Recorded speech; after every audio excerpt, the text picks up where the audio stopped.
What is going on, guys? Bobby Betts Fights back at it for another week of breakdowns. This week for UFC Vegas 75, Cannonier versus Vettori. As always, follow your boy on the socials, on Twitter, on YouTube, on betmma.tips. It is Bobby Betts Fights. So we got a decent card upcoming. I'm going to go ahead and run through these real quick because it is Friday, and your boy is going to Atlantic City, the city of hopes and dreams, to watch some CFFC cage fighting, and I am pumped, but I need to get my ass down there so I can start drinking some beers. Anyway, let's go ahead and recap last week. So, UFC 289 Vancouver, we absolutely murdered the bookies. Just absolute masterclass on Bobby Betts Fights front. So, I'm going to go ahead and run through them real quick. We started off the card with Diana Belbita, the first fight on the card, plus 100. Ended up cashing that easily, 30-27 decision over Maria Oliveira. She didn't belong in the same cage as Diana Belbita. Next fight, Steven Erceg, big dog, plus 280, 1 unit on him against David Dvorak. Boy, did he cover the plus 280 and some. Ended up cashing a unanimous decision. Big hit for us, and then we move right into the next fight, which is Ayman Zahabi versus Arichi Lang. This is a fight that was interesting because I thought initially when the lines first came out that I was going to be on Arichi Lang's side. I like his aggression, the Mongolian murderer. He's just, an absolute savage, but the line was moving towards Zahabi, took a second look at it, ended up going with Ayman Zahabi at plus 108, and he starched him in the first round, dude. Left hook right on the chin, dropped him cold, cashing another one, 3-0. Moving on to our second big dog of the night, which was Jasmine Jasudavicius versus Miranda Maverick. This line dropped from plus 250 to plus 205 on fight day, which is crazy amount of line movement. Had to jump in on that, got it at plus 215 while it was going down the slope. The avalanche was coming, and it paid off. Jasudavicius, it was a 29-28 across the board, but in my opinion, she won the first round, 30-27. She just absolutely dominated Miranda Maverick. Absolutely dominated to hit us on that over 2-1 bet. So that moves us in 4-0. We weren't sweating at all for the Beneil Dariush pick. Ended up losing to Charles Oliveira. I got him at minus 125. The line closed at minus 140. I got CLV on that bet, so not a bad bet. We keep making those. We're going to make money. So all in all, total cash profit, $301.50. Total return on investment, 121%. Absolute flipping masterclass. I'm telling you. We keep rolling, baby. We keep rolling. I was trying to inch into $800 profit. We're now at $1,200 profit. And we're going to keep rolling, baby. Into UFC Vegas 75. Let's go. Let's jump right into it with the first fight of the night. We got, Jaime Barcelos versus Miles Johns got canceled. So we'll jump right into Zach Pago versus Modestas Bukauskas. So in this one, Bukauskas is the one that ended up getting the line movement. He gained 20 cents in his favor, so he's up to minus 195. Paga at plus 165. I liked Paga at the beginning of the week. I thought the line might move towards him, but it's moving towards Bukauskas. I'm going to stay away from this fight, and rightfully so. I mean, it's a low-level MMA fight. Bukauskas is coming off of a huge confidence builder, beating Tyson Pedro in a convincing decision, but he's a little bit too hesitant for my liking. But on the other side, you have the poster boy for hesitance in Zach Paga. Don't really know his fighting style. Push up against the cage. I guess you could call him cerebral. He does what he needs to win. As far as the striking, I edge Bukauskas. I think he can put together the better combinations. Paga will be hard to hit, but he's not going to dish out that much. On the ground, I would edge Bukauskas, but again, I see this fight standing. So unless Paga tries to go in for a takedown, do some cage pushing to get some cage control time like he did against Jordan Wright to try to eke out a decision. But I got this fight being pretty boring. But I'm going to go with Bukauskas because that's where the line's moving. Moving on, Dan Argueta facing off against Ronnie Lawrence. This is another one where I thought it was going to be a little bit more even by the time Friday rolled around, but the line hasn't moved at all.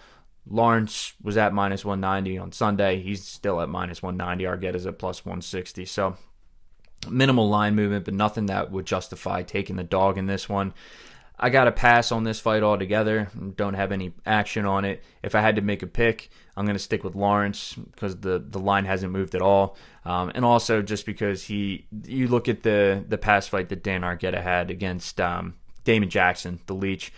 Damon Jackson, BJJ guy, decent takedowns. He's not like a huge wrestler. He's going to try to, he's got his go-to takedowns, and he's going to try to leech around, grab your back, and cinch in that rear naked choke and just stay all over you on the ground.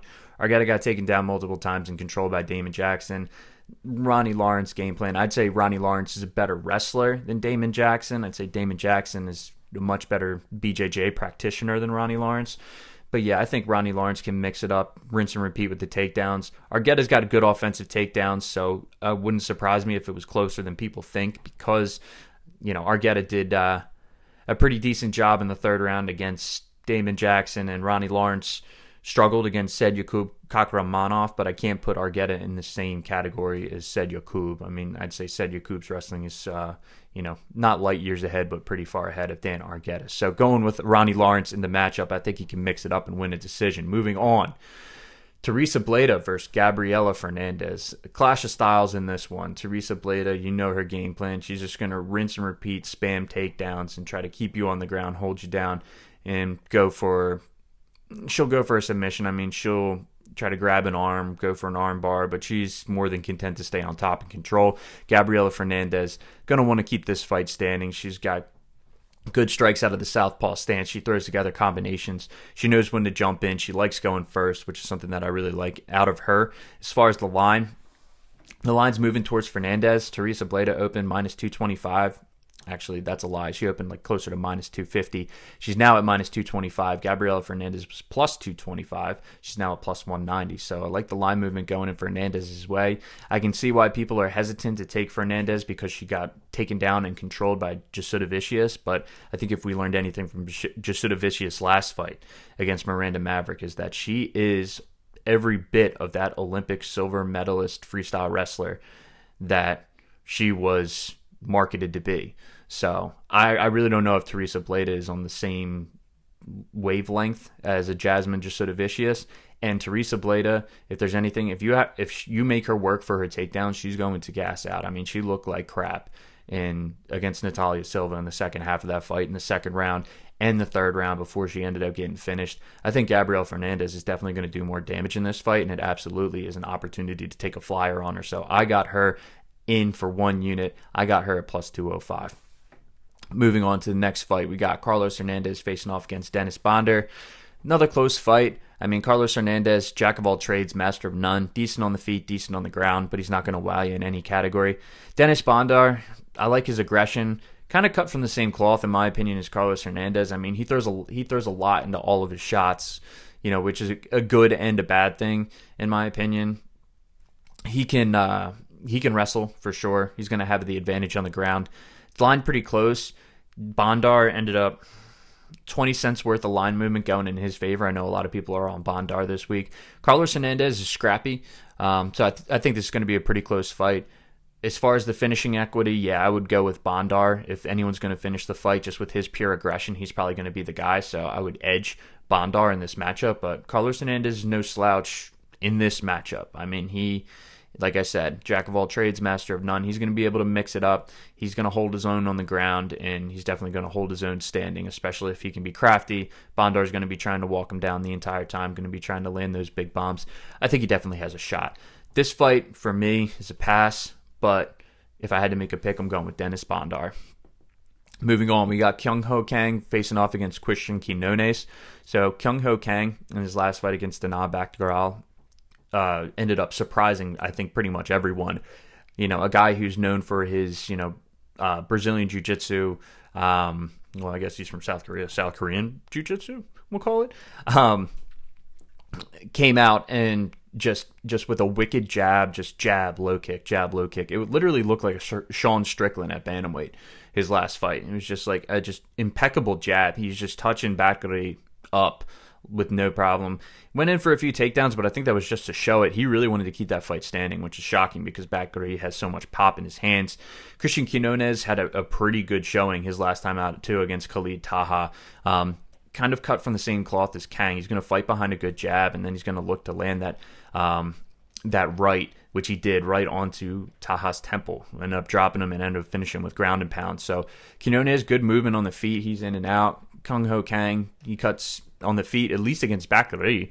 I mean, with his striking, I mean, he cuts good angles and he knows how to land that jab, and he's just scoring points, mixing it up to, your leg and your head. Quinones will mix it up to all levels too, but he's more of a boxer. So I think in this fight, it's pretty evenly matched. The odds that's moving in Kang's favor. I mean, Kang's got a lot of line movement, about 30 cents moving in his way. He opened at plus 150. He's at plus 120 right now. I like Kyung-Ho Kang in the matchup because I think if his last fight is any indicator, both these guys are going to be able to land the jab. They're going to land their boxing combinations. I think Kang can stay out of the way of Quinones' big right hand. And the X factor for me is Kyung-Ho Kang can definitely get the fight to the mat. If he lulls him to sleep kind of in that striking match, like, hey, we're going to strike, and then all of a sudden, instead of throwing a jab, he shoots for that takedown, he can get him on the ground. And even if it's just for some ride time to mix it up, I mean, that's going to be in the back of Quinones' head for the rest of the fight. Oh my God, I just dropped my laptop. Almost dropped my laptop. That would have been bad. But yeah, that's going to be in the back of his mind the entire rest of the fight. And, he's scoring points on the takedowns, mixing it up to all levels, chopping the legs. I think Kyung-Ho Kang's got a good shot in this fight. I got him at plus 144, so that is my second bet. Moving on, got Jimmy Flick versus Alessandro Costa. So in this fight, I mean, Flick is submission dependent. He hasn't shown us that his striking has improved very much. Charles Johnson fight, he was able to just sprawl and brawl. I mean, Flick tried to get the fight to the ground. He did for a period of time. Charles Johnson got right back up and just beat him up on the feet. Ended up knocking him down, ended up finishing him on the ground. People say it was an early stoppage, but Jimmy Flick really had nothing for Charles Johnson in that fight.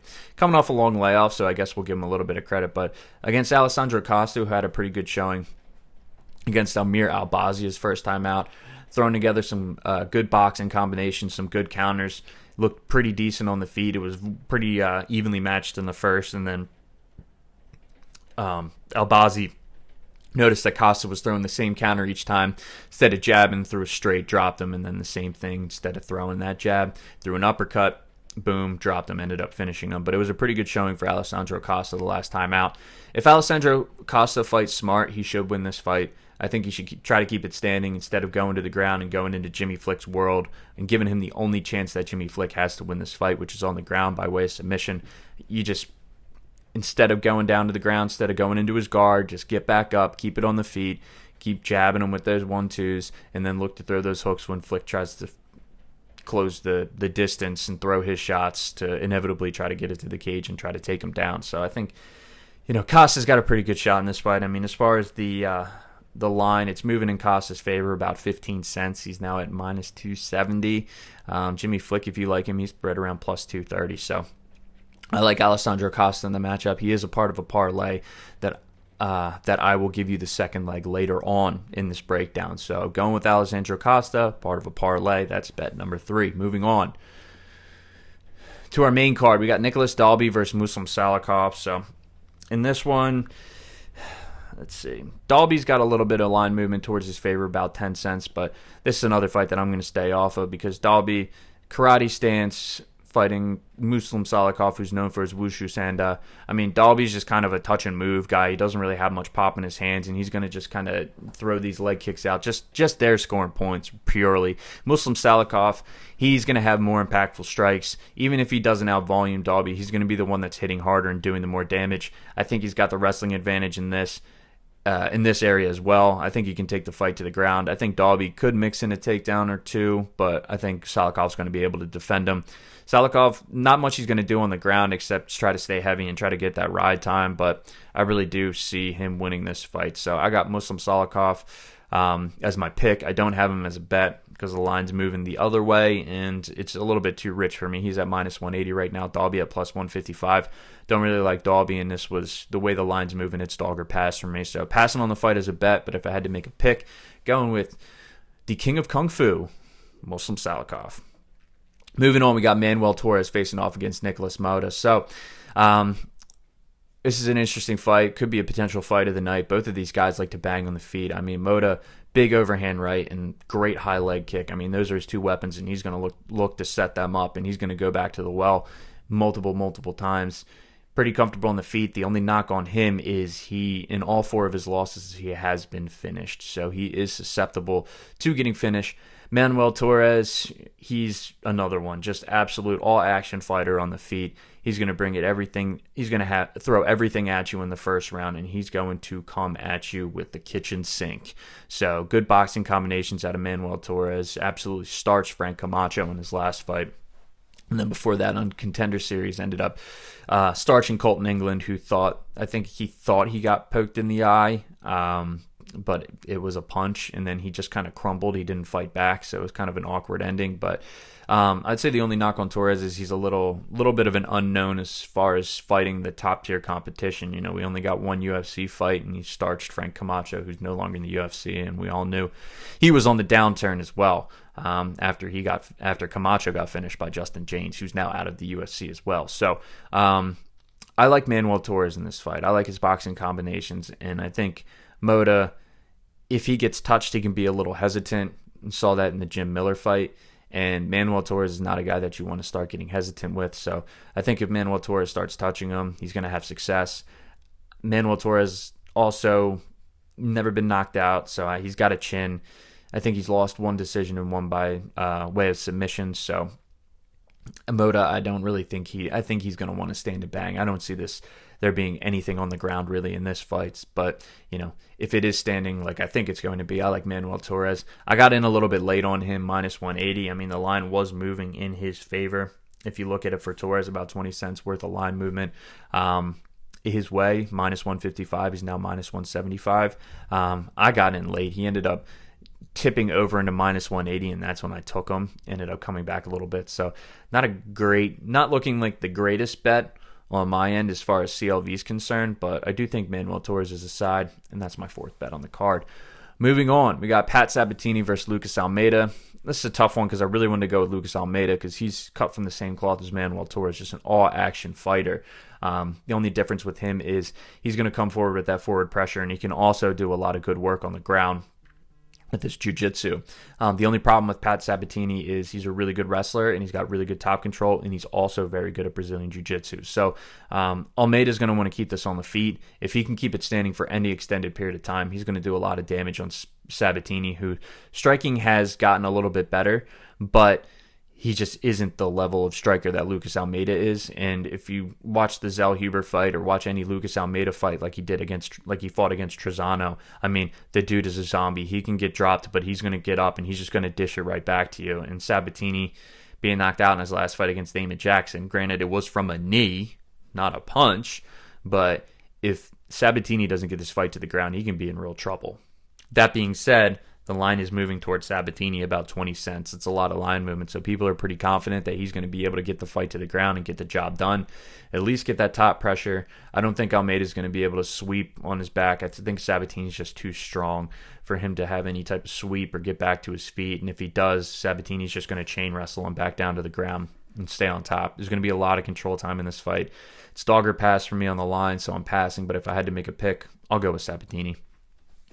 Moving on, we got Armen Petrosyan facing off against Christian Leroy Duncan.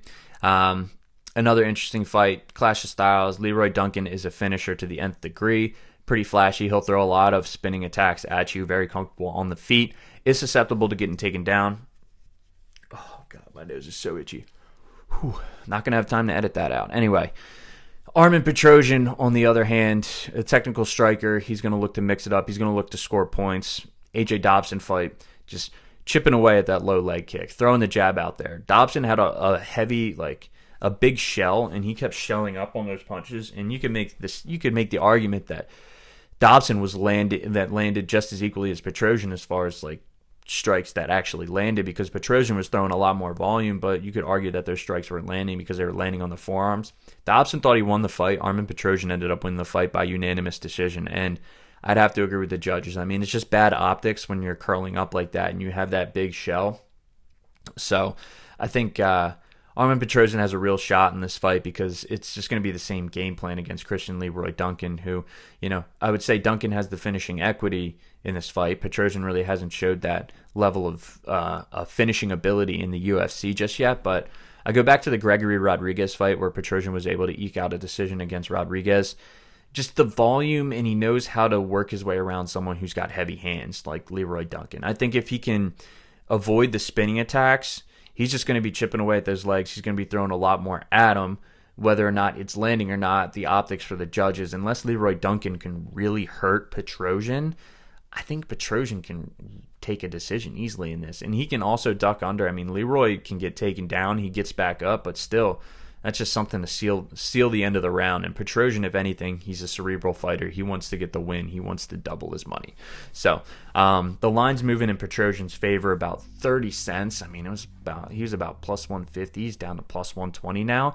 So I'm taking Petrosian. That's going to be my fifth bet. I got him at plus 126. So not a lot of CLV, and he's kind of been teetering between plus 120 and plus 125.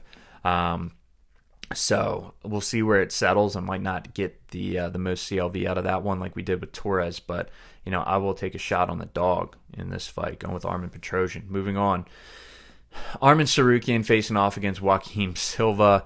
Arman, I'm going to keep this one short. Tsarukyan's just a full-blown ridiculous favorite at minus 1,050. Silva on the comeback underdog 7-1 plus 700. Arman Tsarukyan's better than Joaquim Silva everywhere, and Joaquim Silva doesn't have much of a chin. He did beat Jesse Ronson his last time out, showed good adjustments, and ended up getting the finish in that fight. But Arman Tsarukyan, man, he's good on the feet, and he's good on the ground. He's got a gas tank. I just don't see where Neto BJJ, Joaquim Silva, is going to be able to win this fight. I mean, it just doesn't make much sense to match him up. I guess Arman couldn't find a fight, but I mean, and he wanted to fight, so why not? But yeah, I mean, big opportunity for Silva for a big upset, but I just don't see. I think Arman's just going to be able to pepper him on the feet with that jab, and if he doesn't hurt him on the feet, because Silva's been knocked out like 3 times, if he doesn't hurt him on the feet, he's going to take him down. He's going to hurt him with that ground and pound, just like he did against Joel Alvarez. I mean, I don't see a submission in this. I see an Arman Tsarukyan KO. But we'll see how it plays out. It's too rich for me. Obviously, I'm going with Arman Tsarukyan in the fight. But it's kind of tough to parlay minus 1050. Moving on, we got Marvin Vettori facing off against Jared Cannonier. In this one, kind of interesting line movement. I mean, Cannonier's line moved 15 cents in his favor, but Vettori opened up. He opened up like minus 145 or something like that. He's minus 125 now. Cannonier's plus 105. I think he was plus 120. This is another one. I think Cannonier's got the weapons to beat Vettori, but it's tough to count out Vettori, especially in a 5-round fight because he's got a good gas tank. I think Cannonier's a little hesitant on the feet. I think Vettori is going to keep it standing and he's going to play the volume game. He might mix in a takedown late, but Jared Cannonier's got good takedown defense. So it's another one where if you're going to give the finishing equity to anyone, you give it to Cannonier because he's just got 2 cement blocks for hands. But he doesn't throw those cement blocks very often. It's a very calculated approach from Cannonier. Good takedown defense. I think this one's going to be on the feet for a long period of time. Vettori, a lot of volume, mixes it up in and out. I mean, he showed pretty good, decent striking, but it was a close fight his last time out against Roman Dolidze. Forgot his last name for a second. And Cannonier's last time out, it was, a Sean Strickland fight, and he ended up eking out a decision it was just a glorified sparring match. But a lot of people could argue that Sean Strickland won that fight. I'm going to edge it's a close fight. I'm going to edge Vettori in this one. It's the second half of my parlay is actually a prop that I took. I took the over 2.5 rounds. Is that like minus 270 or something? But overall, with Costa and the over 2.5, it got me minus 125. So I have a unit on that. So that's going to close it out. I'll go with Vettori in the main event. Not confident at all. I think it's going to go to a decision if there's any prop that you want to play. But again, follow your boy on the socials. Bobby Bets Fights, Twitter, YouTube, Bet MMA. Help your boy out, man. Have some conversation with me. Interact. Shoot me a DM. Call me out. I don't care. Anything, really. Let's have some fun. But that's going to do it for me. UFC Vegas 75. That's my breakdown, my best bets. I hope everyone cashes out, has a good time. And yeah, I will see you guys next week. Bobby Bets Fights. Catch you later.